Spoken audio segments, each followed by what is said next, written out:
Hello, everybody. Welcome to the Bad Guitars Podcast. My name is Andrew. And my name is Kat. This is episode 16, and we're having some technical issues with the camera still. Always, it seems like.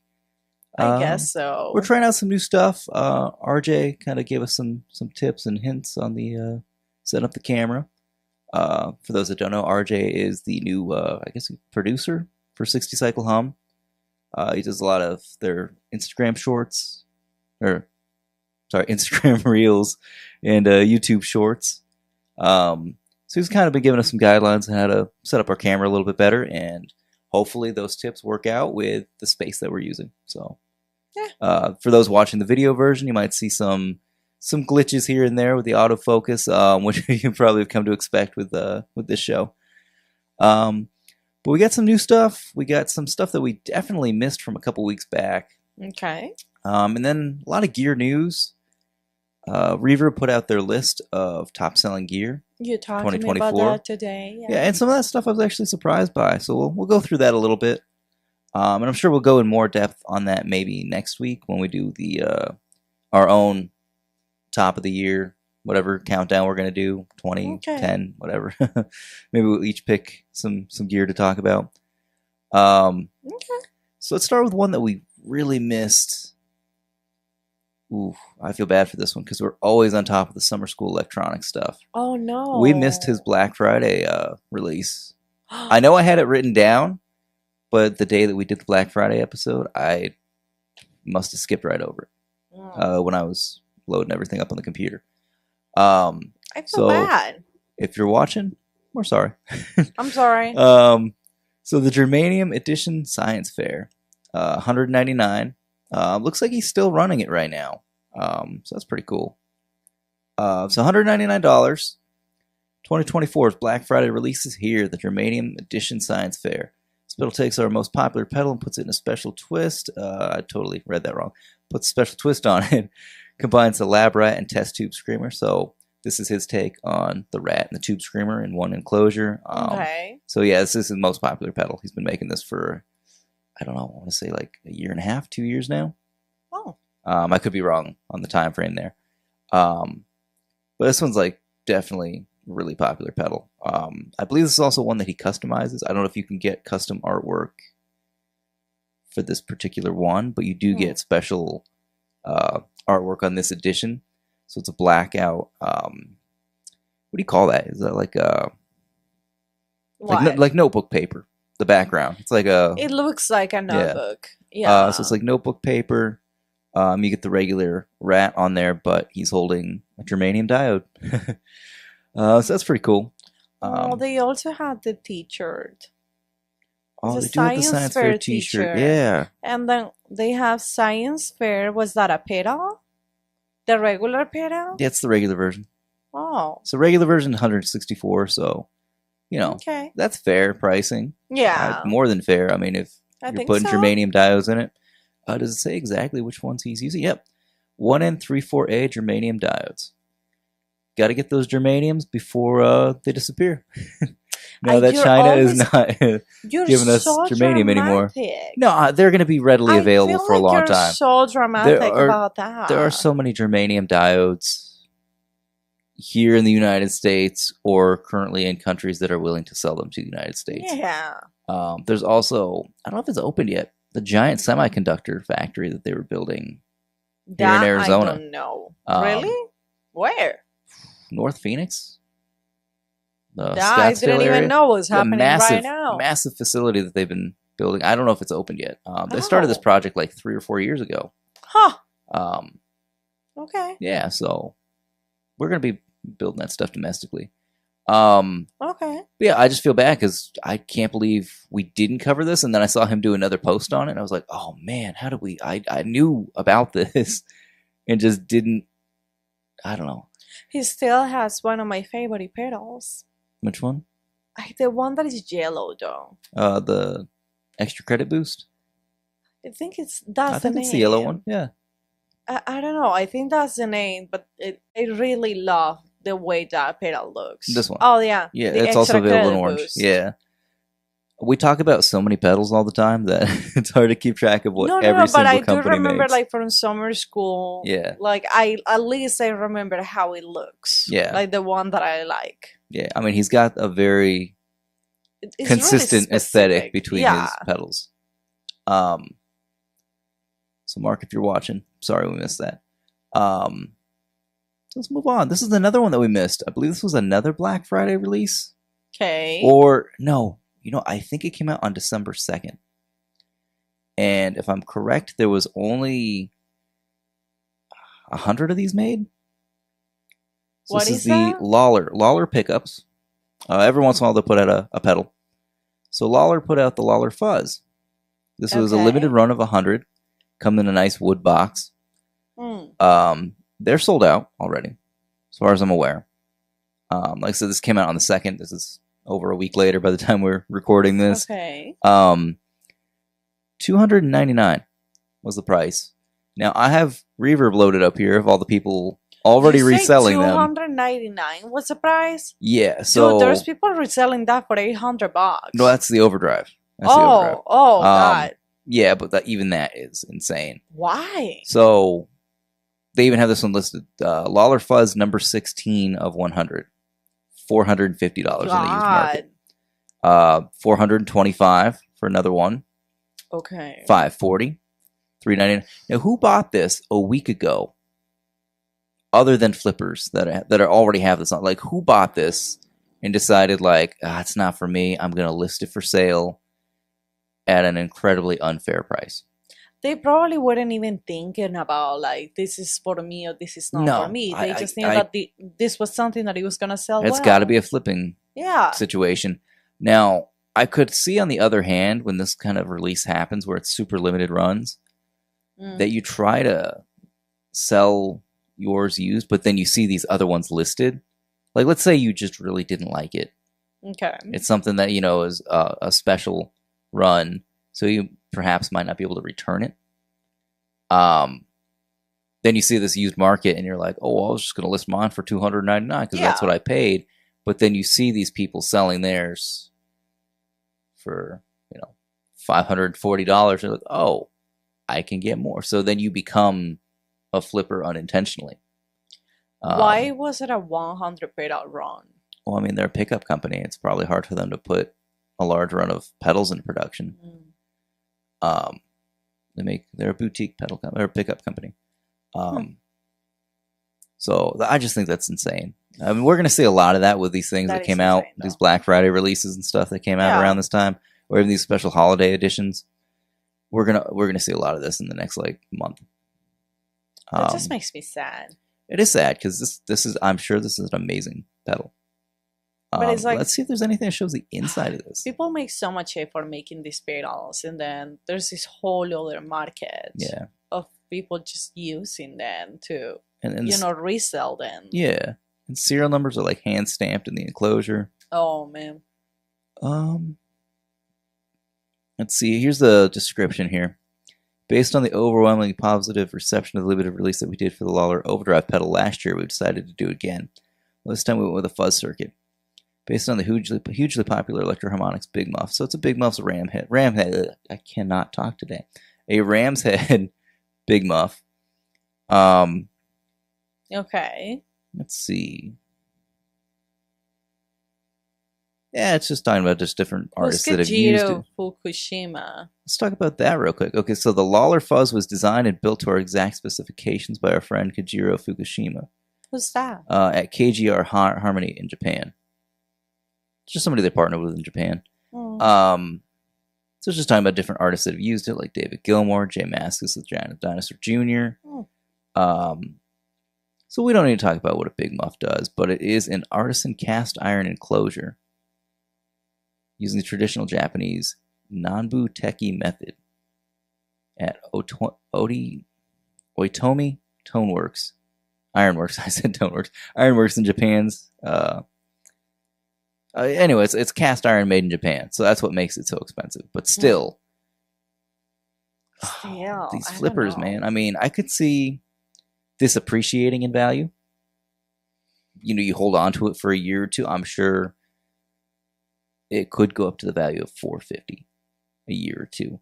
Probably. But like, it's unfair that used pedals like that immediately go up in that kind of value. It shouldn't be like that, though. Yeah, but it is. That's the market. I mean, it's a seller's market with pedals that are in limited runs like this because they are in such high demand. Unfortunately, sellers can charge whatever they want. I guess so. Because you have these. You have the $515, you have the $399, a couple for $500, $437. Eventually, those will dwindle down when people are buying all the cheapest ones.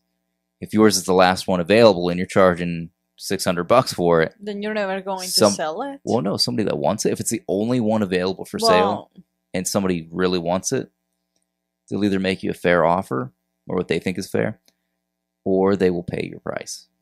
And I guess that's the long game for a flipper. I don't know. I've never done that, so I don't really know. But that's that one. And a lot of the ones that we're going to be talking about today are already sold out. Things that came out this week that are they're already gone. Okay. So we talked about Spaceman a lot. We do. You know, anytime they put out a release, we cover them. Yeah. The Voyager 2 Dynamic Tremolo. So I don't know if the Voyager 2 is a brand new pedal or if it's a reissue. But they already had the Voyager 1, which I think might still be for sale. So the Voyager 2 is a fully analog optical tremolo with unique tricks up its sleeve, including a deliciously dynamic envelope control section. That's a funny way to describe it. Beautiful built-in That's why it caught me for saying deliciously dynamic. It is a wonderfully expressive pedal that focuses on 3 core sections and details within them. Now that we're talking about this delicious thing, okay, have I ever told you about the story about my great aunt, Anime? What? So this lady is really into food. She's always been big on food. Anime? She used to love going to new restaurants, trying just whatever. But she only had one adjective to describe. No, it's worse than that. One adjective to describe every single meal. And it could be anything from like a fast food hamburger all the way to like a 5-star meal. Fabulous. Luscious. Luscious? So What's luscious. that word? So luscious. What's that word? Luscious. I don't know that word. Oh, it's, I don't like using it. To me, that's like that word just is like so. What is it luscious? Makes me cringe because of the way she said it. Luscious. It's like Can you give me an example, please? This sandwich is luscious. No, typically you would not use that to describe. In its place, you would use delicious for food. Luscious is like extravagant, soft, vibrant. Okay. Like it's something comfortable. Like I wouldn't use that to describe food. Maybe a dessert. I don't know if maybe a dessert. Fine with that deliciously dynamic. Yeah, usually it's like a luxurious thing. I wouldn't describe food that way, but whatever. I don't. This is nothing again. The company, right? How do you say the name of the company? No, that's the name of the pedal. No. Voyager? Voyager 2. Voyager like you're taking a voyage. 2. Voyager 2. I told you this before. Yeah. Nothing against the pedal, but the name sounds like an OnlyFans name. Voyager? Yeah, and then you say deliciously so. Dynamic. That just sounds like the description of an OnlyFans page. Yes.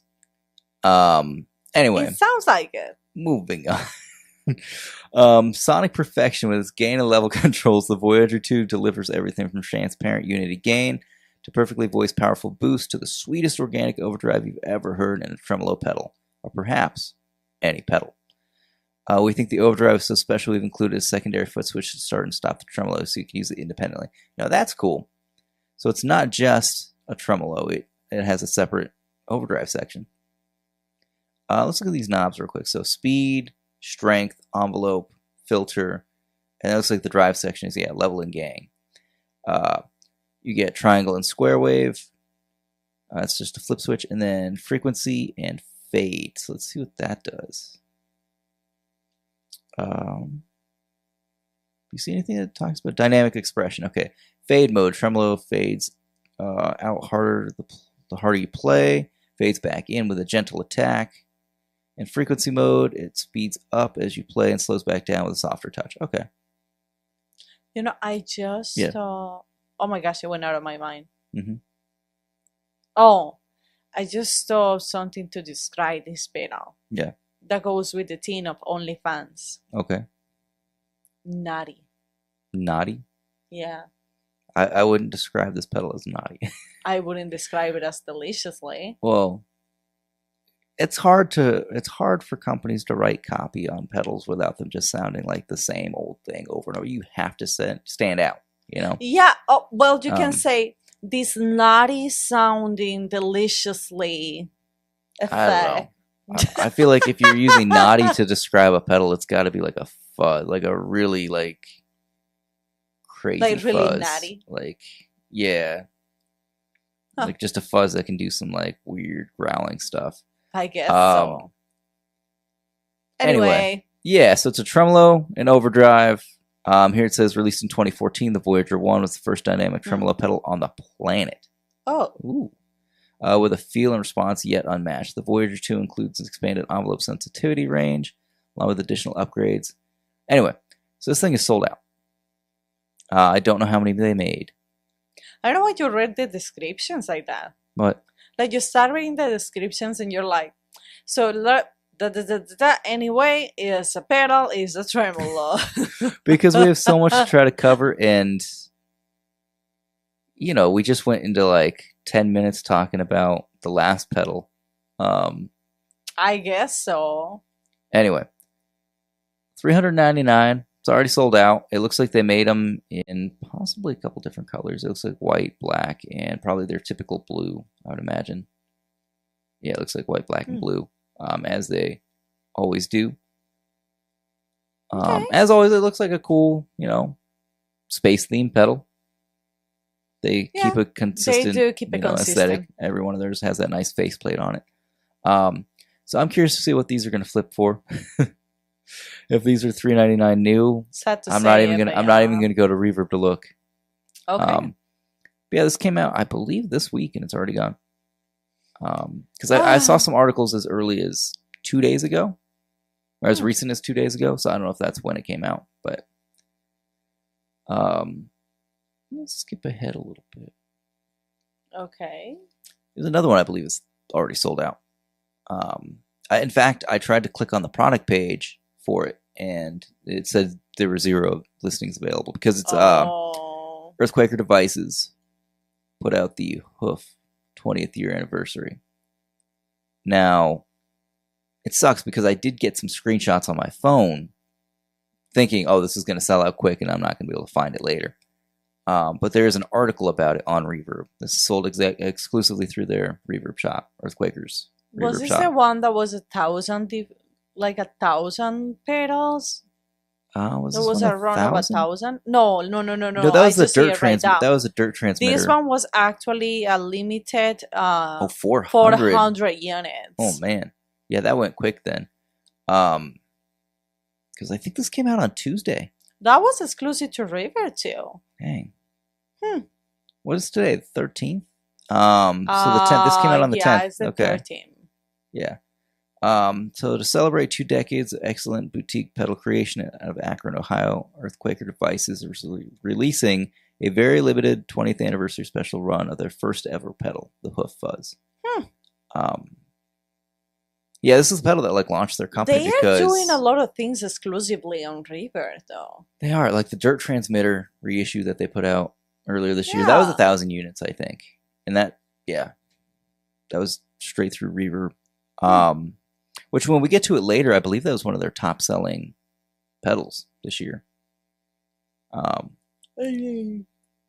But yeah, 400 units, 20th anniversary. It's hand-soldered germanium transistors, rare military spec germanium transistors.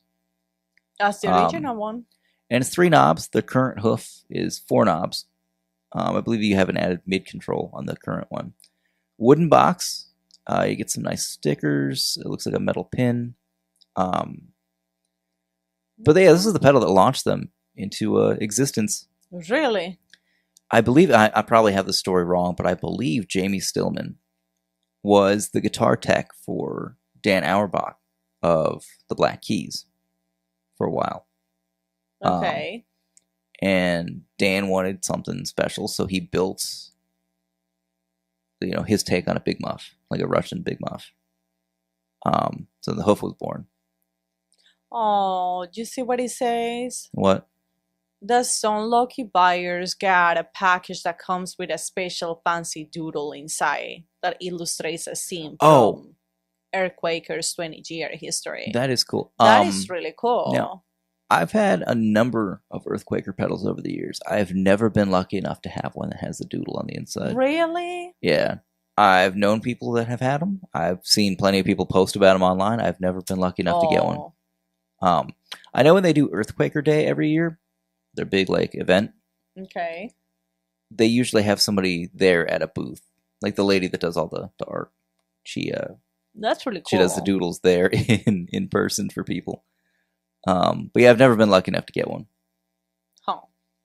So this is not the first time that they do something like this. The doodle inside. No, they've done that just randomly all throughout their existence. But nice. This is the first time where it's something, the doodle is actually relevant to something within their history, I guess. So this was $229, I believe. And there's currently 0 available. No one's flipping it yet. They probably haven't received it yet. But it's cool. That's a cool looking pedal. It is really nice. They have those classic I big like muff the knobs wooden on it. box thing. Is that a thing when it's like an anniversary or a special edition? Because the one that you just talked about was a wooden box too. So I don't know which company did that first, but classic Electro Harmonix pedals used to come in wooden boxes. Oh. I've had several wooden box pedals. The Qtron, the big box version, I used to have that one. It came in a wooden box, and then the white finger compressor. Because you can make a collection of wooden boxes, like pedal wooden boxes. Yeah, oh, definitely. No, that's really cool. There's a market for that too. People selling just the wooden boxes. But no, I've had a couple wood box pedals over the years, but it's a cool feature. But yeah, that sucks. This was only a 400 pedal release, but that's probably all they had stashed away for these germanium transistors. Yeah. To at least match them correctly, so that each pedal kind of has a similar sound at least. Yeah. Because with transistors, you can always get slight differences from pedal to pedal. We'll get back to that one next. Okay. I want to talk about this one. So the Beetronics Walk to Hell Low Octave Beast effects pedal. Okay. Now, I don't know if you remember, I had the old version of this pedal. Which was remember. Big. It had a knob coming off the side of the body. This is just a 3-knob version. This is like a small form factor that they have a few pedals in this form. I like where the knobs are. I think this looks a lot better than the one I used to have. But they use that cool, I don't even know what you want to call it, like distressed relic style of paint job that they used to put on the old version, where it looked like it had been beat to hell. Brand new. It looked like it was beat up. If that, I just feel like if that pedal is on a pedal board, it wouldn't go on the second level of your pedal board, just because the knobs are up on top. I feel it will be difficult to move the knobs around. Yeah, you know what I mean? If you have 2 levels on your pedal board, that should be the first level. Because then how are you gonna fucking move the knobs? When you're referring to first level, you mean back row? Well, yeah, your back row. Okay. Because if you have it on the other row, yeah. If you have a pedal right behind that thing, I just feel it's gonna be uncomfortable. Yeah. No, well, yeah, because you could hit those knobs easily if you go to press the foot switch on a pedal that's right behind it. Yeah. So yeah, I think you're right, or at least if you have a lot of space on the board between the 2 rows, I mean, or if you just have a single row board, there's huge boards. But yeah, that's my only complaint. It looks really cool. It just has the knobs on top. I don't know if that's really convenient. I think it looks a lot better than the original. It doesn't seem to have the same functionality as the original, because the original there was only one foot switch to control both the fuzz and the octave, but there was a flip switch that could bring the octave in and out, and you could turn the pedal on, turn the octave on, but then you could turn the fuzz volume all the way down, so you could run it as just an octave down. But it was kind of a weird workaround that you had to do it. Now this one just seems like you get what you get, you know, 3 knobs. So the description here, because I want to see what the 3 knobs are. Walk to Hell features 2 glitchy low octave effects that add monstrous dimension to your guitar sound with independent controls for each octave. The overdrive fuzz, you can dial in a wide range of textures from subtle, thick, sub-octave thickening to a full-on sonic earthquake. Whether you're adding depth to riffs, creating synth-like soundscapes, or just unleashing sonic chaos, the Walk to Hell delivers a unique and inspiring sonic experience. What are the knobs? Oh, this was limited to 300 units, by this gone. Oh, wow. Which is weird because... Another limited edition, though. It said they made 300 units, but I don't know if that's 300 per retailer that they sent it to, or just 300 total, because Musician's Friend, that's where we're at right now, right? Yeah, Musician's Friend still has it in stock as of Friday night at 10 o'clock. But yeah, it's really cool. What are the 3 knobs, though? Because, like I said, you had separate controls for the different... Oh, it's just one picture, too. Can you see anything labeled back there? No. Oh, it's right there. I see it. Oh. It's actually, like, really small. You have to get, like, super close, though. All right, so it's Walk to Hell, and Honey. That's So, what you get. which I think those might have been the same labels as the original. I can't remember. It's been so long. Which that was a cool pedal. But because it had a knob coming off the side, it was really hard to, like, again, put it on a board for me, for my exact setup. Yeah. And that large enclosure was kind of hard to fit on things. Because it was kind of like a big muff enclosure, but more narrow. That's cool. So what was the price on this?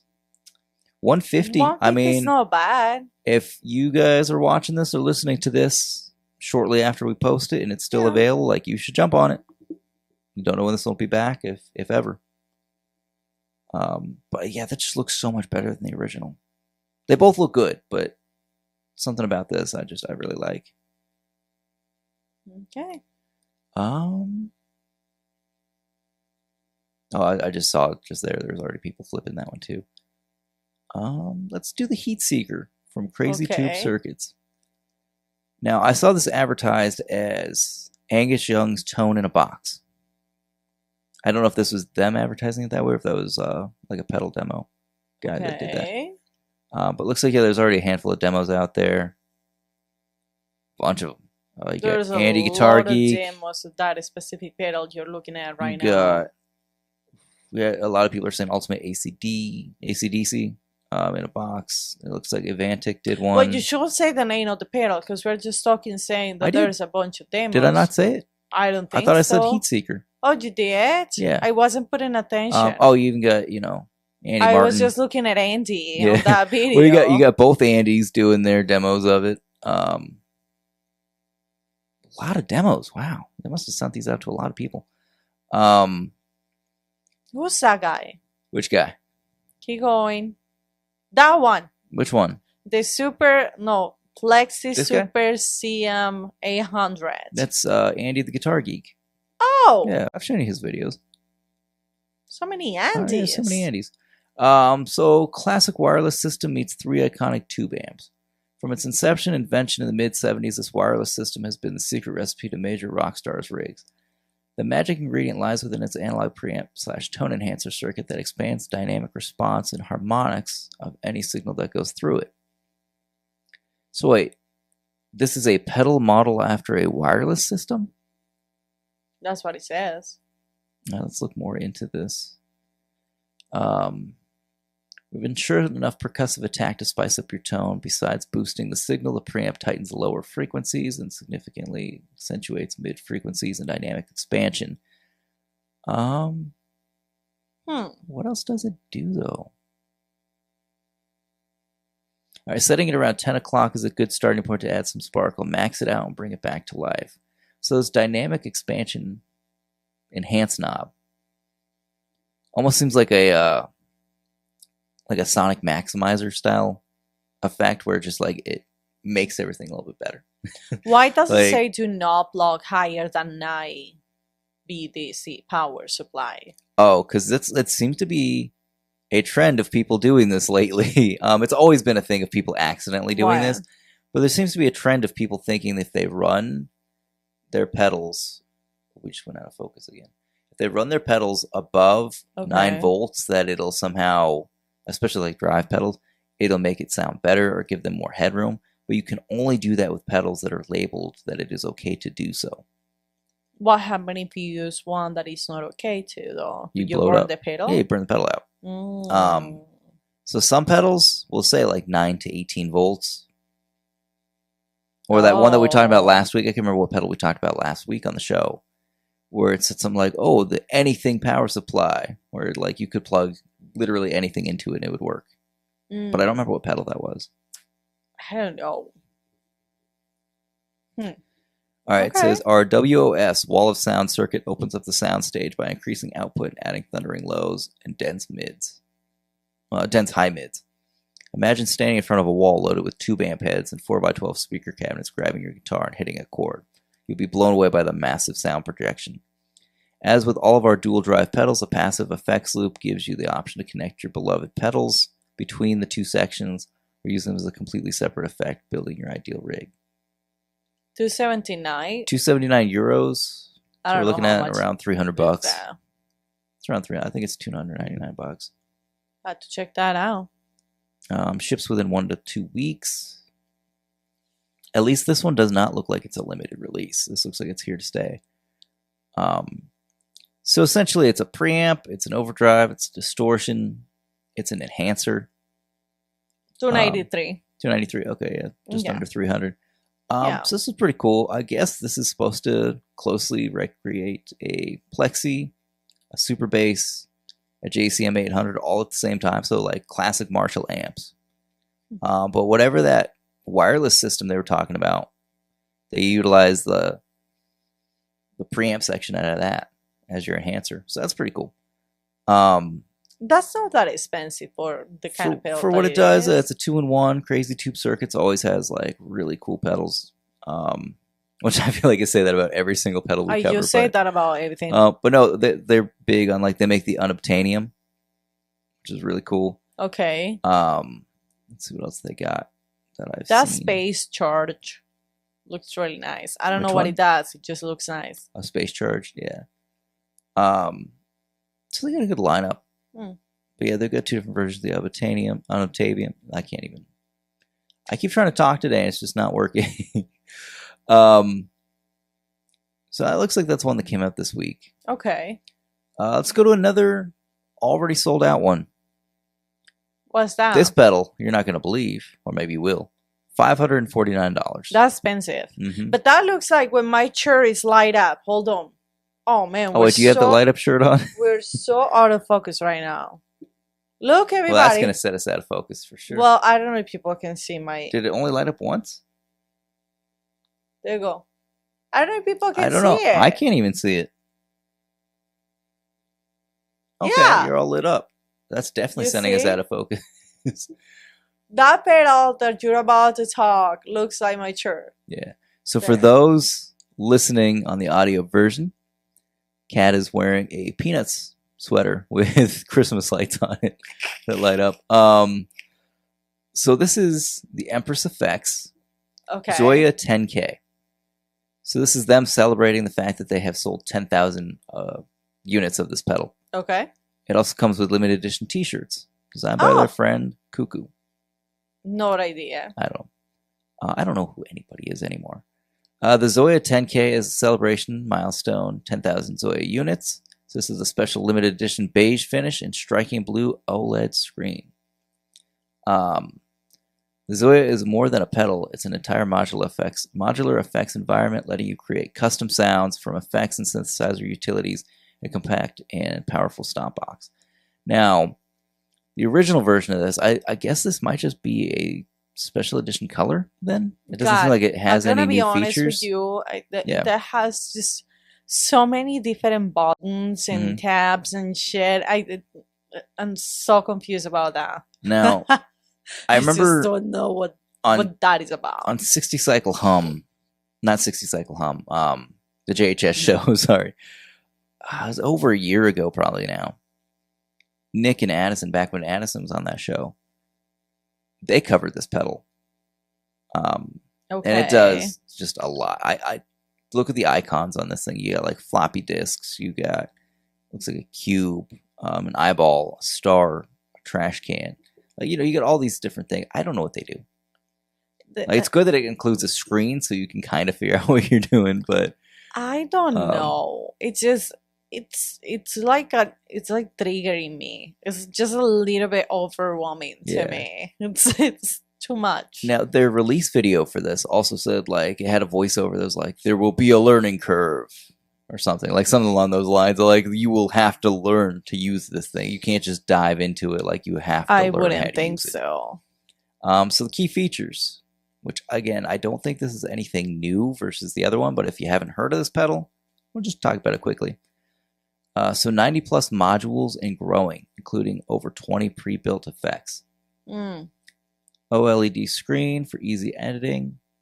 Store up to 64 patches in the onboard memory. SD card included for sample storage, patch transfers, and firmware updates.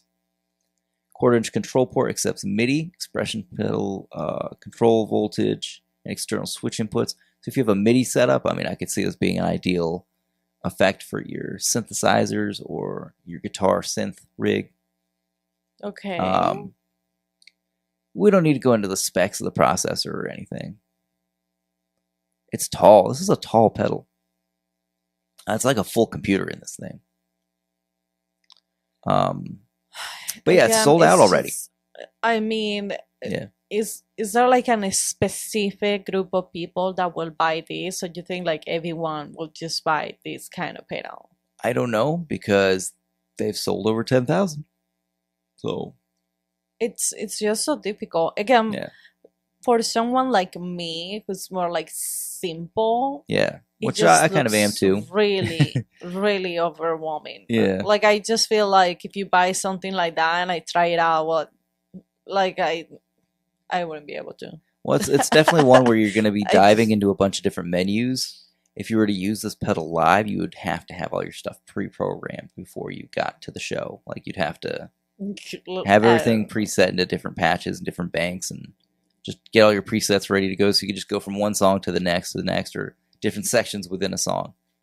But 550 sold out, isn't it? Sold out. And how many did you say they made? I think I said that at the beginning of this, but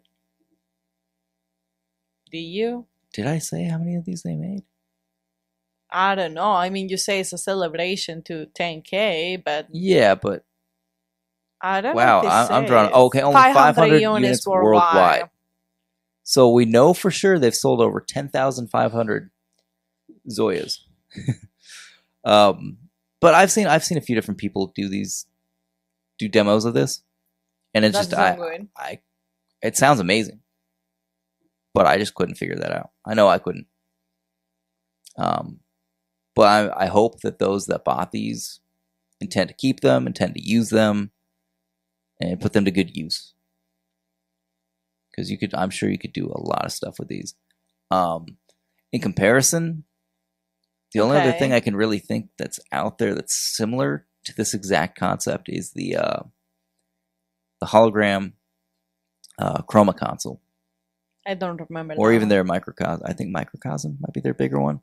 But they do a lot of stuff like this. But you have a little bit more functionality with knobs. It's not just one knob and a bunch of buttons. But a really cool concept. It's just way above my comprehension. That's too much for me. I feel like you need a whole bachelor's and a master degree to do that. Yeah, you really do. Let's do the pedal pawn. Okay. Pedal pawn RedPrint. Looks like it's on sale. Damn. Even though it's a brand new pedal, it's on sale already. Okay. Regular price is $383 US. Get it on sale for $325. So the RedPrint, it's take on Blueprint. Okay. First 50 units have sold instantly. Secure your spot in the next batch, shipping shortly after Christmas. Take advantage of the introductory 15% off plus free worldwide shipping while it lasts. That's nice. So introducing the Pedalpon RedPrint, a bold evolution in our iconic blues print. Okay, so they already had one called the Blues Print. The dual overdrive pedal blends both screamer and breaker low gain circuits. So it's a blues breaker and a tube screamer in one housing. Okay.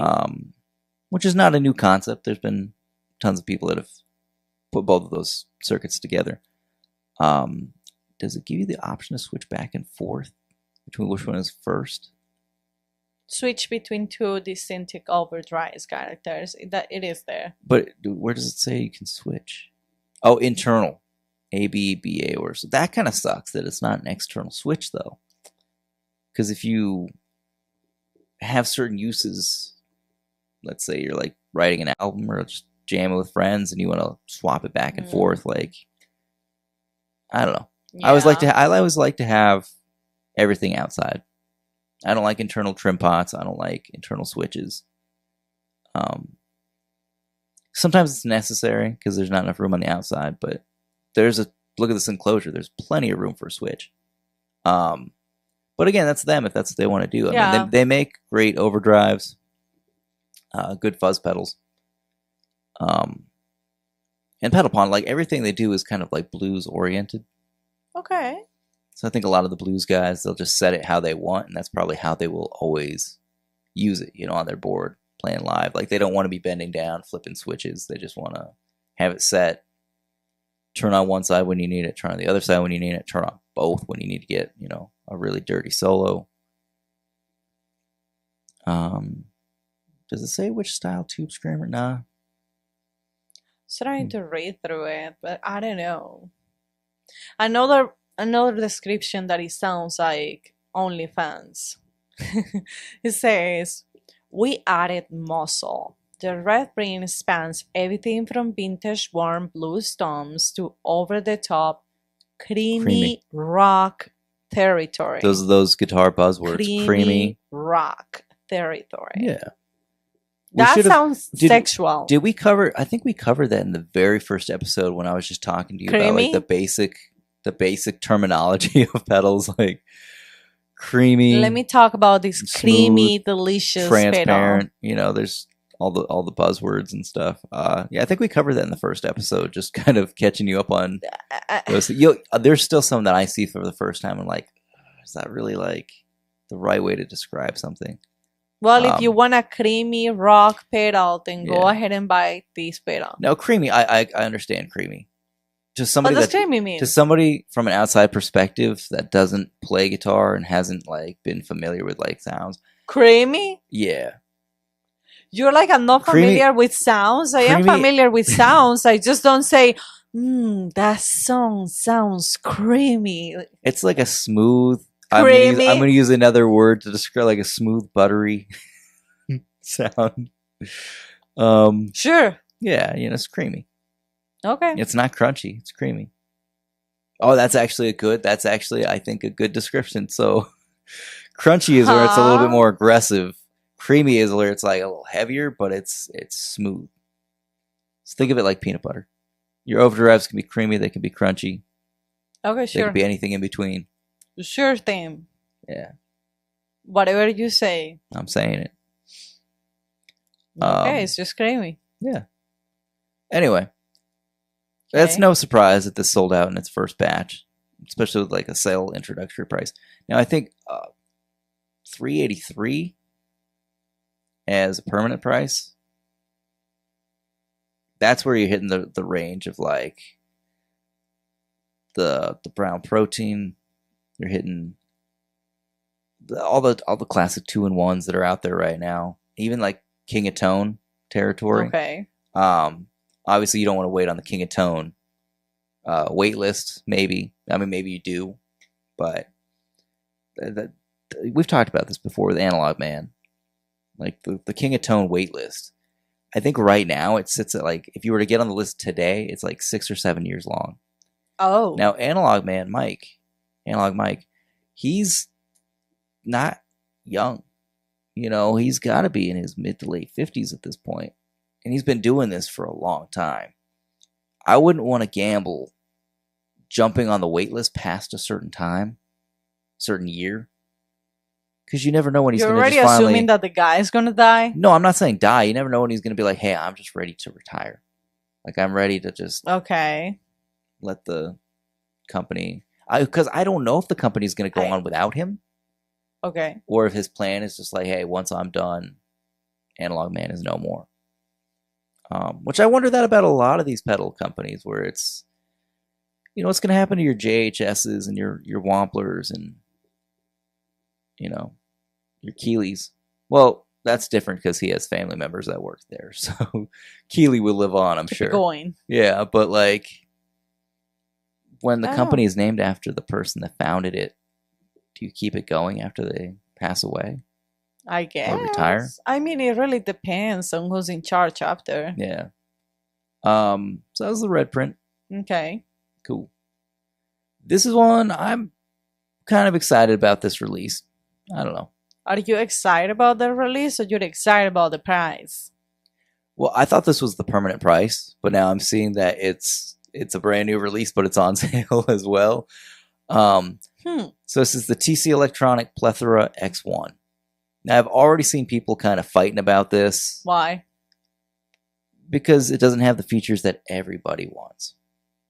Oh. For $129, I mean... Well, regular price will be $179, which I think is still more than fair.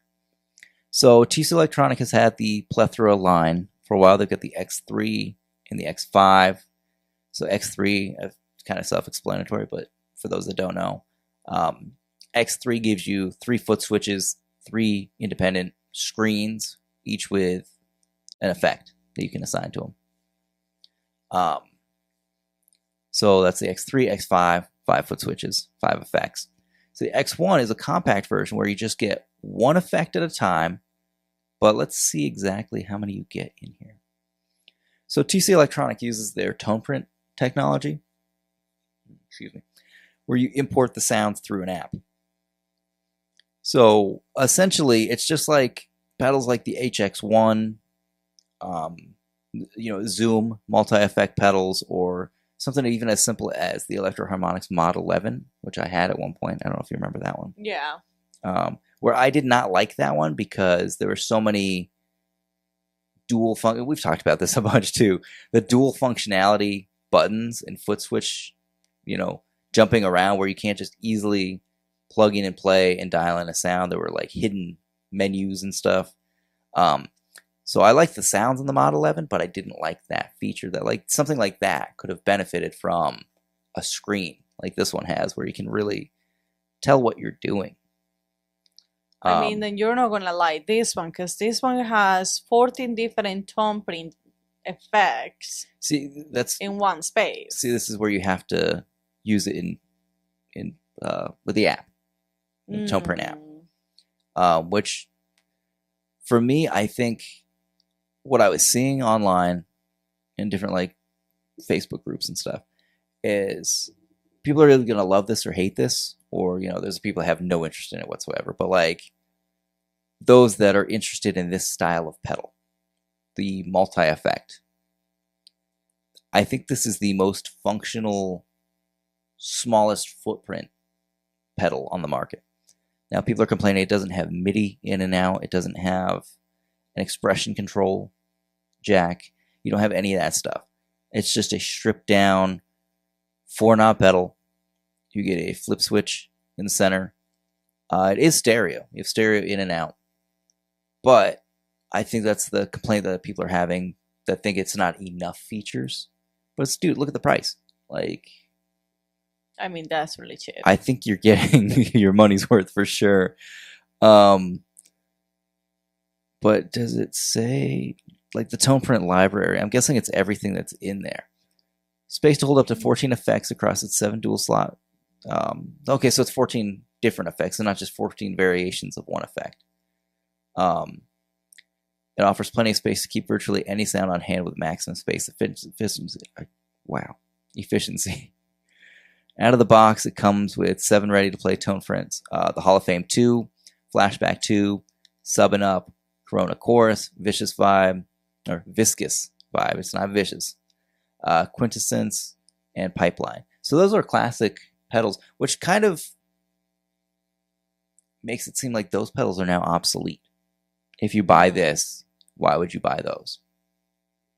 Like, those are all separate pedals. But again, in the tone print it's line. saying, it's talking about the app that you can control over a USB-C or Bluetooth connection with the tone print app. Yeah. Again, we're talking about things that are like above my pay grade.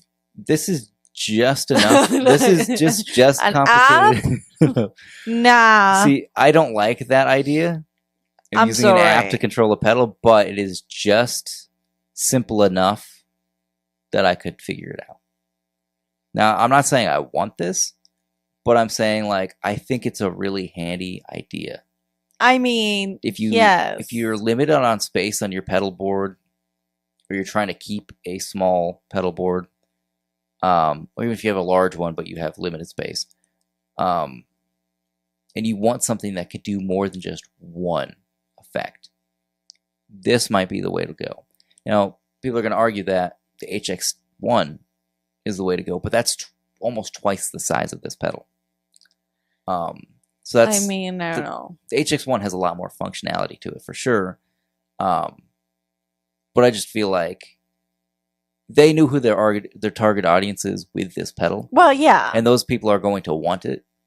And those that say it doesn't have enough features, well, there's other things in the market for you that will have those features. I mean, there's people for everything, though. There's always going to be somebody willing to take your money I mean, for something that you want to buy. I'm pretty sure, like me, like I'm complaining right now that it says that it has a tone print app, and I'm pretty sure another person will read in a couple minutes and they will be like, "Oh my gosh, he has an app! That's like, so cool! Like, I'm already familiar with the tone print I series. know how that works. Like, this is not going to be a learning curve for me because I have, I have the Hall of Fame, or I have the Flashback 2 or something." Like, they're gonna feel comfortable diving into this without feeling like, oh, there might be a bigger learning curve jumping into like the X3 or the X5, or just jumping different brands into the, like I said, I'm just using the same example, the Helix 1, HX1, whatever it is, or other similar products. Now, I don't think this does distortions. I don't think it does any amp simulations or anything. I think it's just effects. Yeah. So just whatever is in the tone print line. Okay. Which I'm not super familiar with the tone print line. There may be overdrives, there may be distortions in that. The only one I can think of is the Mojo Mojo. Or Mojo Mojo. I don't know what they call it. It's an overdrive, possibly overdrive distortion. That might be in the tone print lineup. I'm not sure. Okay. But I think it's pretty cool. I cannot say it's cool or not because I don't understand that. I like that it's compact. I don't like the fact that something like, I'm using the same example, I'm sorry, the HX1, I don't like how much space it takes up. Like, if you look at my board, like, I have room for one pedal, maybe, but not a double-sized pedal, or, larger than a compact. And the price, I think the price is just right. It's cheap, though. I It's will cheap. say that. Well, it's because TC Electronic is owned by Music Tribe, which is Behringer. So they can afford to make cheap stuff. Which also is, I've heard a lot of things about these foot switches not holding up. Oh. But I don't know. We'll see how that one turns out. Wait for these things to be around for a couple months, see what the reviews look like on it. Okay. That being said, I do want to talk about something pretty important that's going to impact the pedal industry. Oh my gosh, here we go again. Exports. In fact, this article from guitar.com, the headline says, "This is going to hurt us. Multiple boutique guitar brands stop selling in the European Union over new GPSR import rules." Now, I've been seeing all week long pedal builders post about this. Hold on. What is GPSR? So we will get to that in just a second. Okay. So It is the General Product Safety Regulations. Okay. So, right here it says, this is a quote from Wonder Effects, Nick at Wonder Effects. We understand there may be serious fines, expensive compliance certs, and middlemen, and worse. Wonder Effects said about why they're no longer selling in the European Union.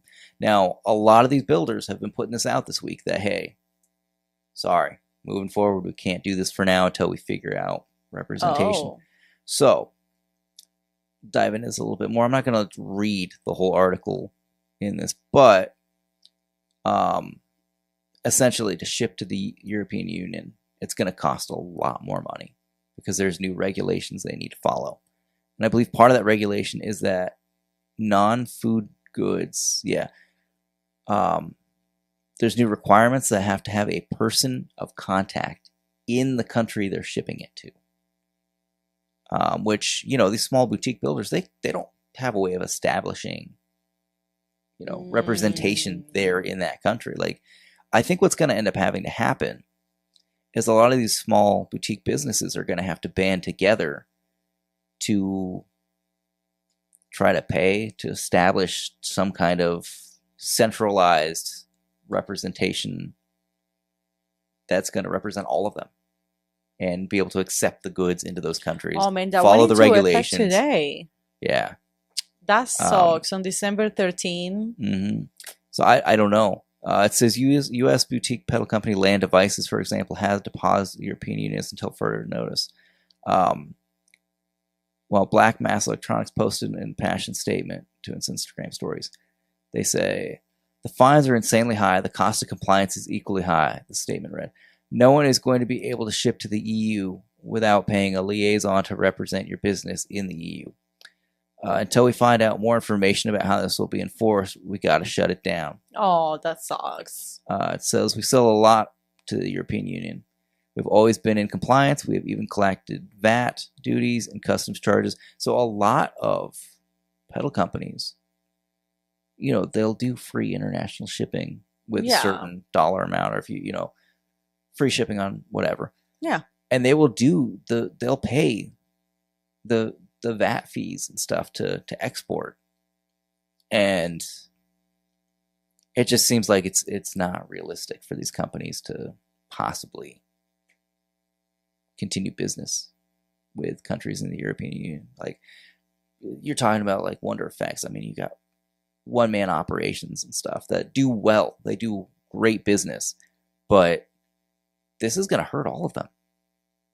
Like, this is a good chunk of business. It's not the majority of their business, but it's a good chunk of their business gone.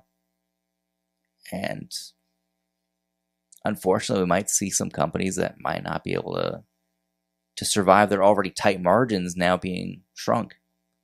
And with things that we talked about recently, with China now banning the export of germanium and other elements to the U.S., until we have a fully resolved situation as far as like production of our own semiconductors and different components, who knows what that means for the pedal industry overall. I mean, I don't think it's going to be an immediate impact on like the larger builders, but it's going to hurt these smaller builders.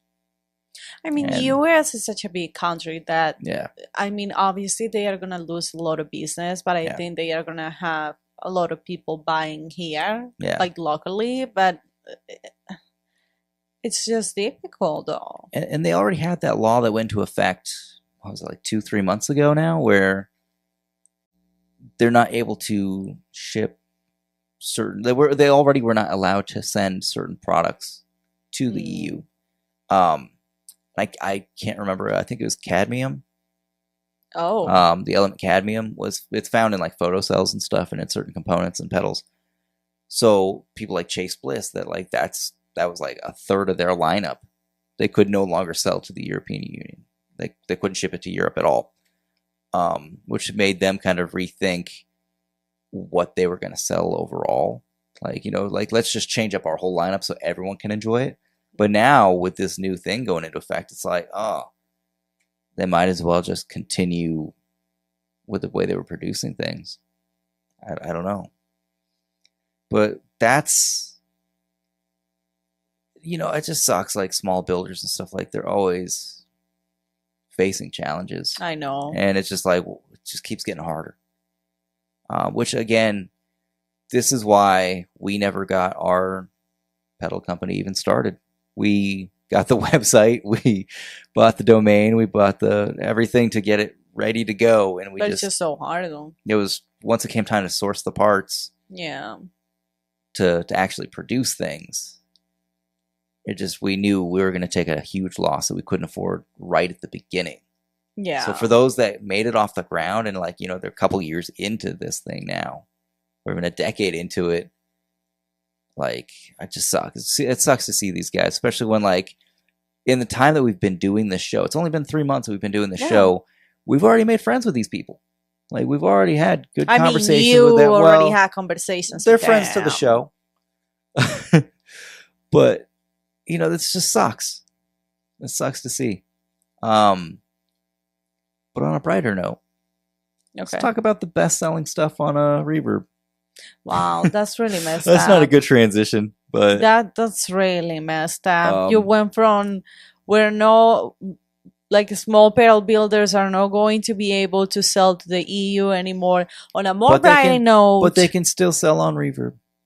That's a terrible transition. That's terrible. Now I got my own. Just like our focus is terrible. I know. By the way, I'm sorry about that. How bad has it been? I haven't been looking up that much. It's been awful. I'm sorry about that. Really bad. All we can do is try to adjust again for next week and try to fix it. If people see that I'm weird, I've been trying just to keep here quiet because I feel like every time Andrew moves a lot, I feel like I'm not moving though. No, every time you move, I get lost. It's if we both move at the same time, I think.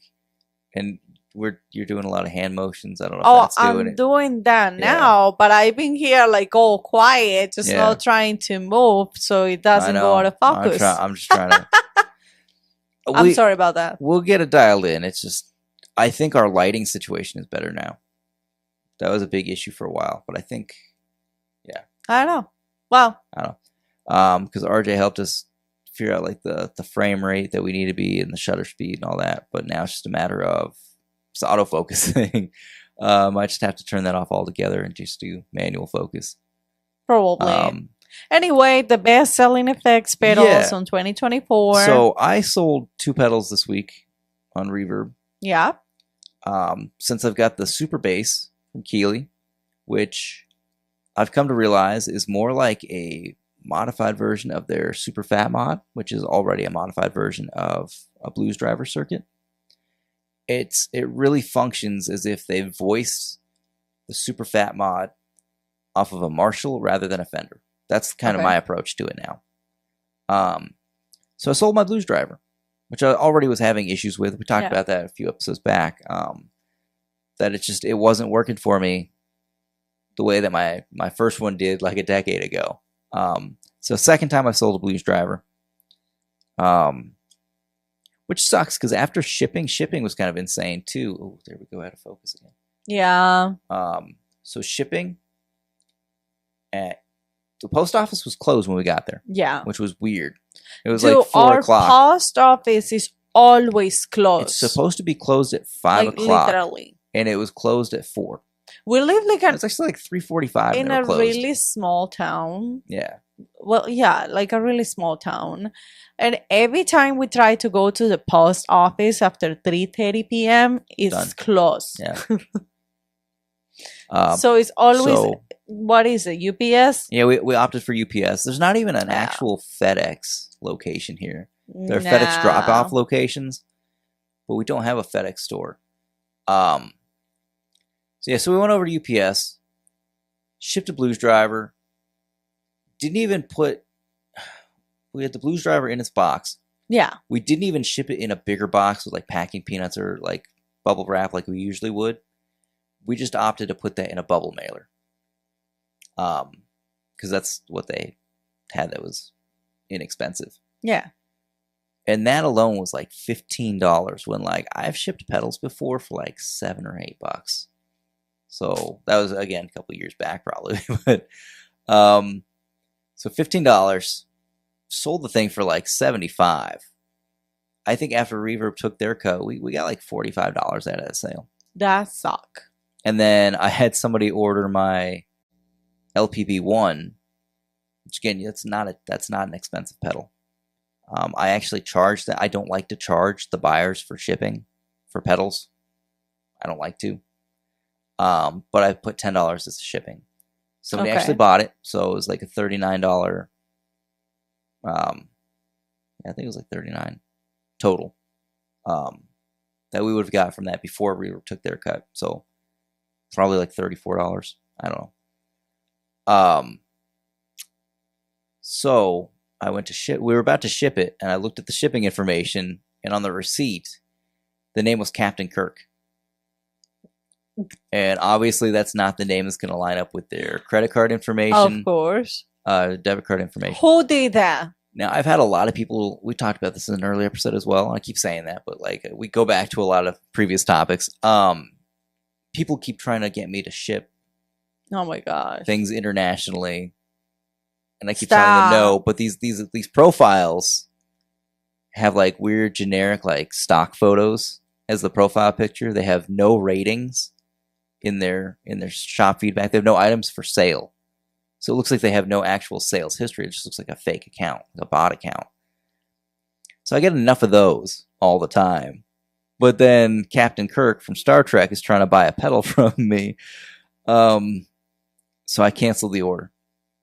And I told the guy, I messaged the buyer and I said, hey, if you want to replace the order and just like put your actual name on there, just because there's like no seller protection with something like that. Yeah. Which I had another buyer a couple months back message me and he's like, oh man, I put the wrong address. Like, please don't ship it yet. Can you correct the address? And I said, I will. Let's do this the safest way for me as the seller. Let's cancel the order, replace the order just with the correct address. And the guy was like, okay, I'll do that. So that worked out in that occasion. But like this time, I mean, I canceled the dude's order on the LPB1. Chances are he just said, screw it. You know, there's another one for $20 right here. And bought that instead, which is fine. I don't care. I don't care who I sell it to. I just need to make sure you're a real person. That is not Captain Kirk. Yeah. I just don't want to risk any kind of fraud. Even though it was like a $30, sale. Like, I don't care. Why would you do that? Yeah. Just put your name on it. Yeah, which I didn't think when I first started using Reverb that it would even let you do that. I think you had to verify your identity through your debit card or through like an actual photo of your ID. It's been so long. But anyway, Reverb, best-selling pedals of 2024. Dude, you know what you just remind me? Huh? You know, on my line of job, I had to call a lot of people. Yeah. Every day. And sometimes I had to call them for specific things. And I go and look at the name and they made a request for information for something specific. And they write under the request for information, my name is Love. My name is Princess. I never say their name when I call because that's how weird. Are you doing today, Love? Like you. That is weird. Why would they even request that as like this is my preferred name when you call me? Yes, like Cinnamon. They write on the notes like, please, my name is, or call me this but when you call my phone. You also see their actual name listed, right? Yeah, I can see their actual name. Like, you're not going to be like, hey, is this Cinnamon? Because again, it's like really specific. It's not like any type of call. It's a specific type of call when you make a request for information for something. Yeah. But why would you do that? I never, even if someone says, please call me this name, if it's a name like Love, I don't know. It's one thing if like, I don't. It's one thing if your name is Catherine, but you ask to be called Cat. That's a shortened version of your actual name. It's not like you're like, hey, call me Tootsie Roll. Like, no one's going to do that. No, I'm not professional. That's not to say professional for you to call. I'm sorry. Anyway. So they did their top 30 list. Okay. This is pedals that were released this year. So there's separate lists here. Okay. So the ones that were released this year. Go ahead. I'm surprised about like what's on the list here. Okay, go over the list. You want to go through all 30? I mean, you're gonna rate it. Okay, right? Number 30, the Hotone, or Hot One. I'm never sure how to pronounce that. Empress 2 stage. Okay, that's 30. So that's like their floor unit multi-effect workstation. Okay. Number 29, Electro Audio Experiments Prismatic Wall. That is a really cool pedal. Electro Audio Experiments, they're really cool. Okay. Source Audio Artifact Lo-Fi Elements. The 28th. Another one that I think when we make our list, that might make the list for me. And when we make our list, it's not pedals that we own, just ones that we think are really cool. Okay, go ahead. The Benson Amps Germanium Preamp. That's the 27. 26, Boss VE22 Vocal Performer. Okay. Off the top of my head, I can't think of what that one is. I don't know. We know the 25. 25, yeah, Keeley Octoside. Let's see how many of these we've bought this year. Number 25, the Keeley Octoside Transfigurating Fuzz. Okay. That's definitely going to be towards the top of my list for the year. Okay, number 24. The MXR M307 Layers. We talked about that one. That one came out. Okay. Another big one. Diamond Vibrato V2. I'm surprised it's not higher up on the list because they came back to life this year. But that's just the best selling, though. Okay, that's the number 23. So 22. Origin Effects Cali 76 FET compressor. So that's just their take on the 1176. And the number 21 is Keeley again. Keeley Blues Disorder. Yeah, I thought that was last year. Pod Express Bass. I wonder if the regular Pod Express is on the list. So that's number 20. 20. The next one is the Warm Audio Ringer Bringer. That is their clone of the Moog ring modulator. Okay, that's the 19. Friedman IRD Dual 2 Preamp. That's number 18 on That's 18. bestsellers. I can't see. The numbers are so far away from the thing that I have a hard time. No, number 17. J Rocket Airchild 6060. So that makes sense. Number 16 is another warm audio one. Wait, but it's tied. So number 16 is actually tied. Two pedals hit the number 16 slot. We have the Warm Audio Fuzz or Warm Bender. So they're taking the Tone Bender. Oh, and then the Fender Hello Kitty Fuzz. Wow. Okay, that made the number 16. That came and went real fast. I don't think it was much for the effect, but for the Hello Kitty. Yeah. Yeah. And I'm pretty sure, I don't think there's any retailers that still have them around. I think the Fuzz accomplished what it set out to do. It sold out. Because completely honest, I don't play guitar and I wanted the Hello Kitty one. I still want it, but I'm not going to pay the used prices on that now. So we're up to 15. Yeah. Electro Harmonics Lizard King Bass Octave Fuzz. Now they did the Lizard King after their collaboration with JHS and Daniel Danger for the Lizard Queen. Okay. Which is an octave fuzz pedal for guitar. They did this one without collaborating, but they had the blessing of JHS and Daniel Danger. Okay. So that's cool. It's just a bass version of it. It's a little bit different circuit. Okay, the number 14. Walrus Audio Fundamental Ambient Reverb. Now, I believe Did we talk about that? Kind of feel like we did at some did. point, no? Well, on my board, I've got the Fundamental Delay. Mm. I think the Ambient Reverb is the only one from that series that came out this year. Oh. I think the rest all came out last year. 13. Wampler Germanium Tumnus Deluxe. That was that one that I got the email for it and tried to get to the website and it kept crashing. Mm. And it happened to everybody. So a lucky number of people made it through and got that pedal. Okay. Number 11. Oh, the Earthquaker Devices Death by Audio Time Shadows 2. Wait, no, that's the number 12. Is it on? Are we on 12? Yeah. Did I skip one? No. You just talk about the Wampler Germanium. Okay, yeah. So Time Shadows 2, back when the Pedal movie came out, you remember the Pedal movie? Yeah, I remember the Pedal movie. Yeah, I watched it. A bunch of companies collaborated with each other. So Earthquaker teamed up with Death by Audio to do the Time Shadows. Okay. Well, it was such a hit that they decided later on to revise the circuit and put out the Time Shadows 2 as a permanent pedal. Okay, now for real is the number 11. Are we okay? Wampler Ego 76 compressor. Now, I thought this was a pedal that already existed, but I think it was just the regular Ego existed. So the 76 is their take on the 1176 style compressor, which I think that's like the third or fourth one on this list. Okay. The same kind of compressor. And I will say the biggest 10. Strymon Big Sky MX Reverb. I can't even picture what that is off the top of my head. I know what the Big Sky looks like, but I don't know what the MX is. I guess I don't pay attention to Strymon pedals.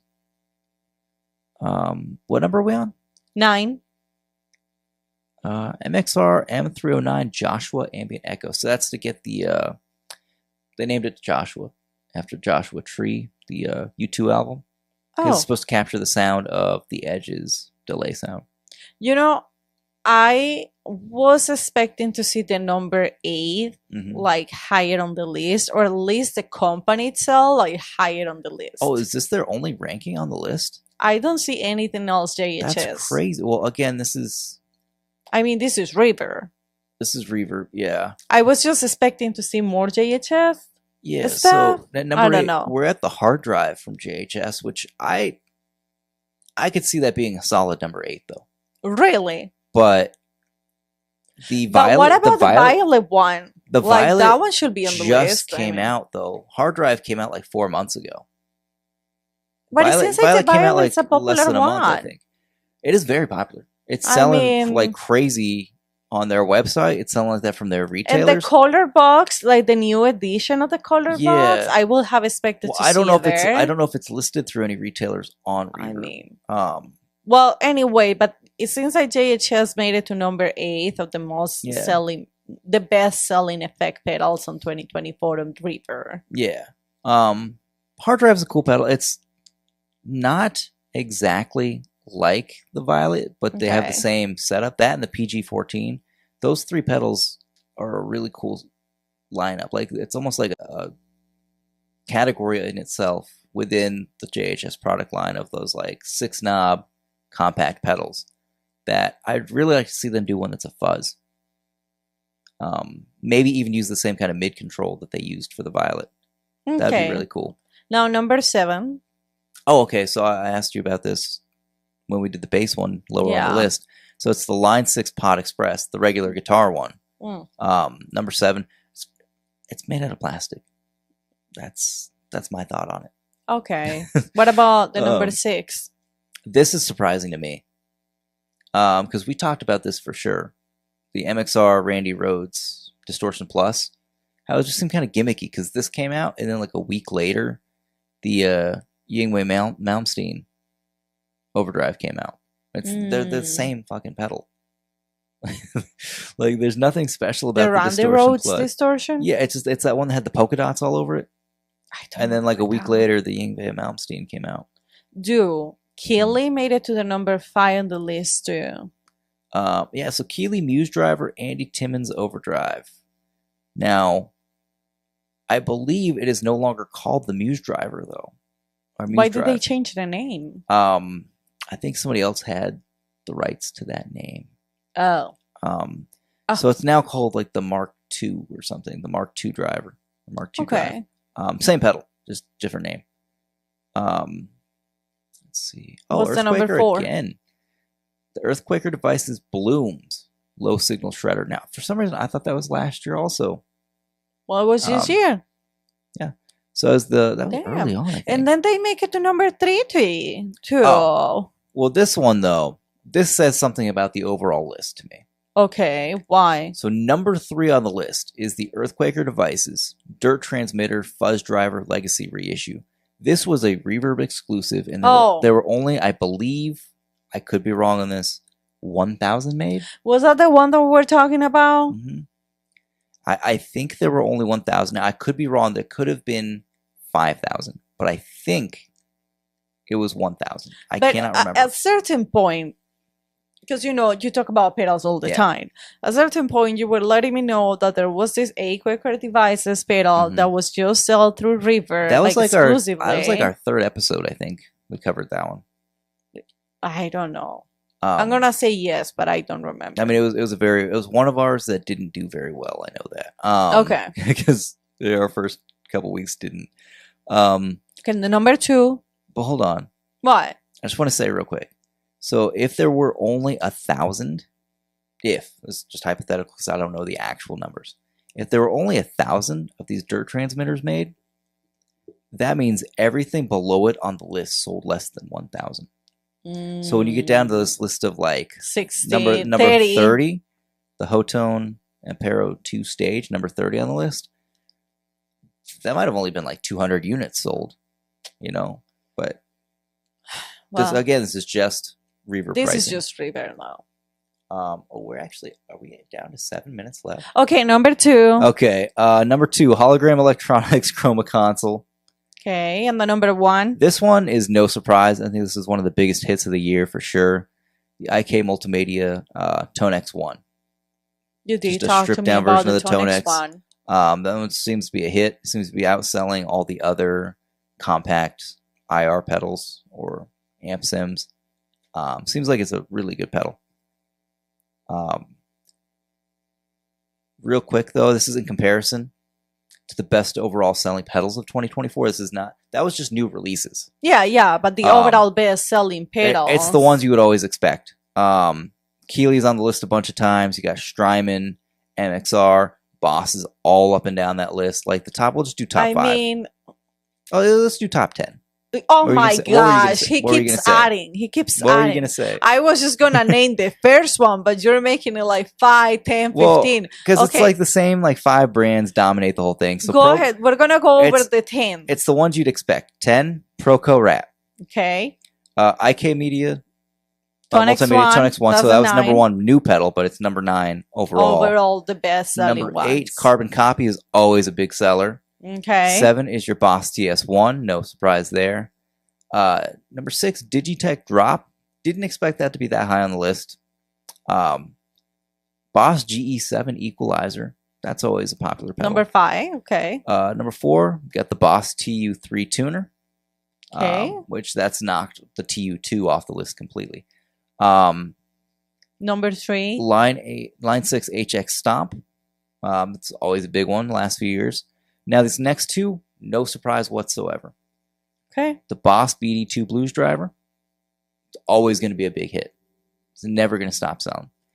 Number 1, again, this is one of the most popular pedals in its category. It's been around for a long time. They've perfected it. The Keeley Compressor Plus, which that's on my board. But that was the overall best-selling pedals in 2024. Yeah. And next week we can go over the guitars and stuff, which that kind of changed up a little bit from last year too. The Paul Reed Smith Silver Sky, that dominated the last like 2-3 years in a row since it came out. It's actually been dethroned by a Fender guitar, which is not the Fender that people are probably thinking of. So we'll cover that next time. We're kind of out of time for the night. Yeah.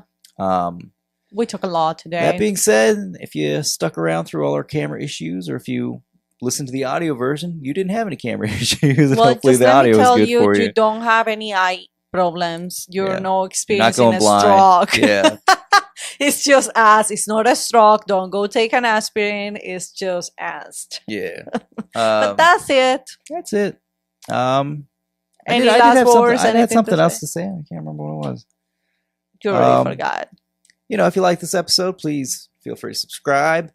If you're listening to the audio version and you're not subscribed on whatever platform, we'd really appreciate it, because we're trying to grow those numbers as well. Seems like YouTube is really where we're hitting pretty well. You can find us on Instagram. But you know what I think is funny? Like, what I think people should do in the comments is, if they don't agree with the best-selling guitar pedals of 2024, to say what will be their top 10 or their top 5. Give us your top 10. Yeah. Tell us what was your very favorite, at least.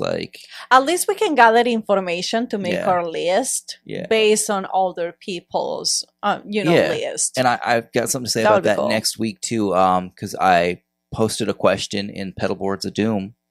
Okay. And I've had over 100 responses so far. Nice. But a lot of people, they are listing things that did not come out in 2024.